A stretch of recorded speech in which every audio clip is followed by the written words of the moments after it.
Hi, welcome back to our channel, Aikido Virtual Dojo. And today we, together with Durward, we want to go into something a bit borderline link between Aikido and self-defense, let's say. So the idea is that we are during the summertime, people are traveling, you might get into different situations, maybe in some troubles. So we're thinking that we could make a few videos about simple ways about defending yourself from different basic attacks, and everything still based on Aikido and the Aikido principles, but not necessarily doing real Aikido techniques. I mean, the techniques, to be able to do them well under stress and so on, it might take many, many years of training. But there are some things that are based on the same principles as the techniques, some movements that you can use and just free yourself from an attack and get away, probably would be the best solution then. So let's have a look at the first one, and today we want to talk about the front choke.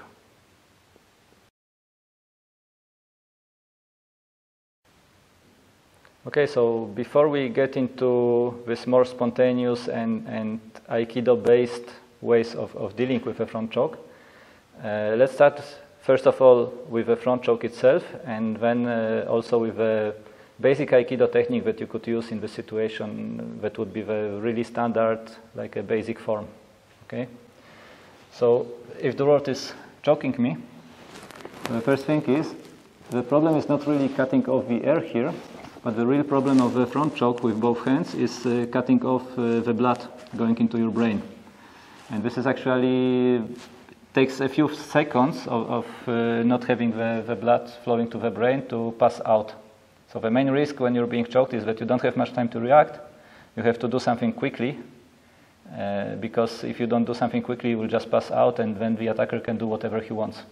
Okay, without even killing you, but you're just not able to defend yourself anymore. So the first thing is, let's have a look at the basic Aikido technique. I would take a Nikyo here because it's a nice one for this graph, for this front choke. First thing I want to do is, if I see the front choke coming in, I want to lower my chin. So if I lower my chin, I'm already protecting a little bit more my throat. Okay, so this is already helping me as well. So this is the first basic, like, should train it to be an instinctive reaction that as soon as a front choke is coming, you lower your chin. Okay. Now from here, there are two ways. If I get this energy forward, if Durward is still pushing me, I can use an atemi here. Okay, to stop him from pushing. And then I pull in on the arm, grab the wrist, turn around, and from here I can do a nice Nikyo and continue with the immobilization. Okay, so this is a very nice way of doing Nikyo from a front choke. There's also another way, if you don't catch it here, if you're late with atemi, if you cannot do the atemi for whatsoever reason, you can also turn your body to the side, so like turn 90 degrees, grab both hands here from above, and here you have a few options. You can do an Ikkyo here, for example. You can go for the elbow and do an Ikkyo.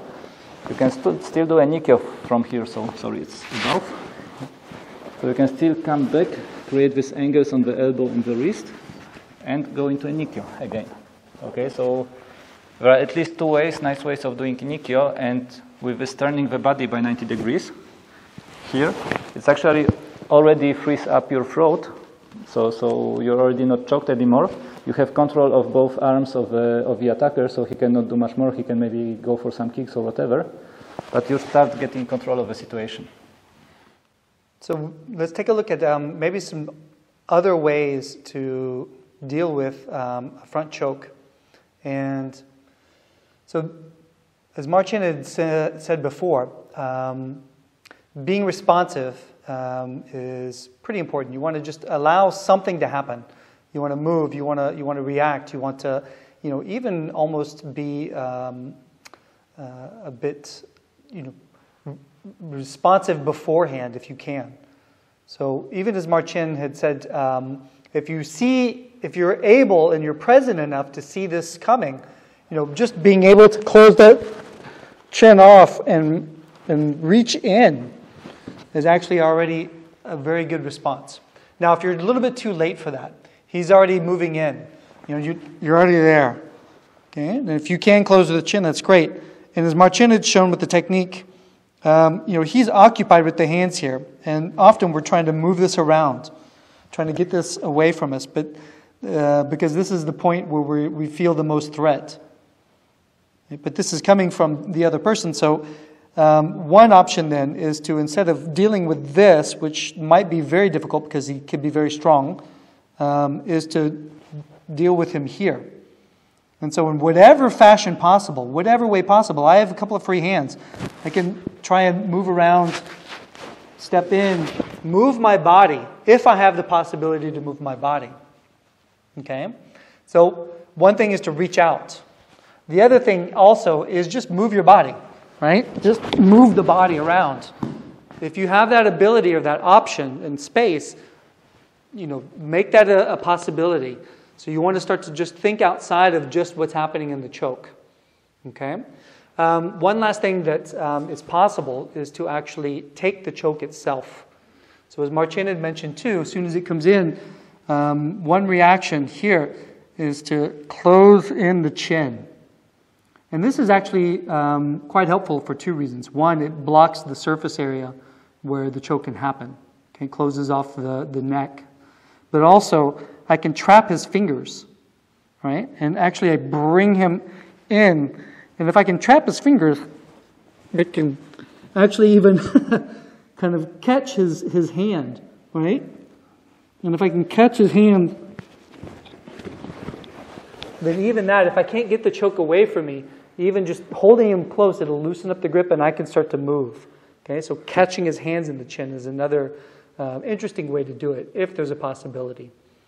So these are just ideas outside of technique, okay? Ways of looking at the front choke differently, rather than dealing with the actual choke itself, but dealing with the other person. So there is one way of dealing with a front choke that I personally like very much because it doesn't require a lot of complicated movements. It's very easy to apply. It requires you to use your body. So you need to support it from your body. You cannot do it just with your hands.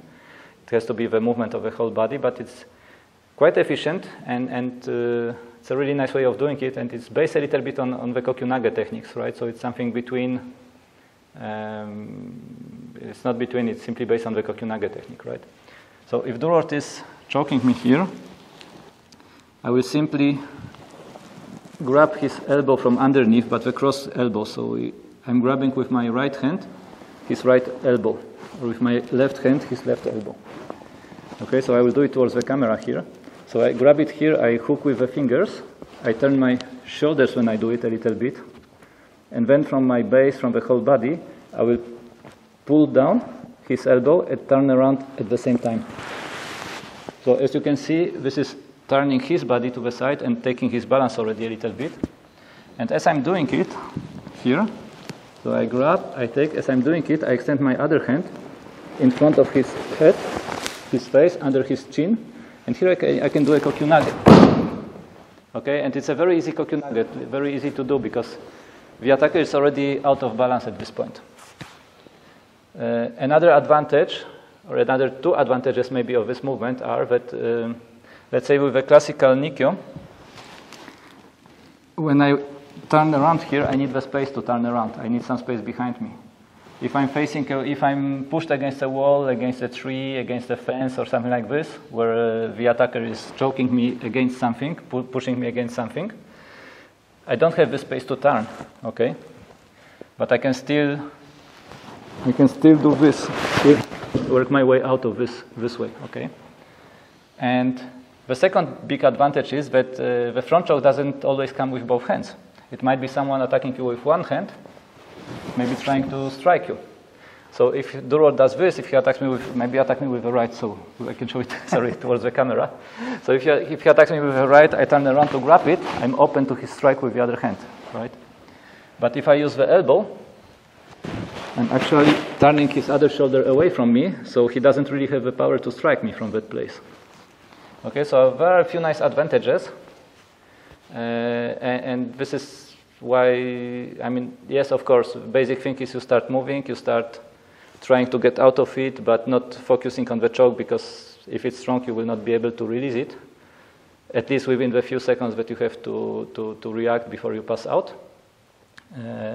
But giving, as Durward was saying, giving some kicks, strikes, whatever to the other person, it will already loosen up the grip, so you gain some more time. And this one can help you easily to free up yourself, throw the person to the ground, and run away.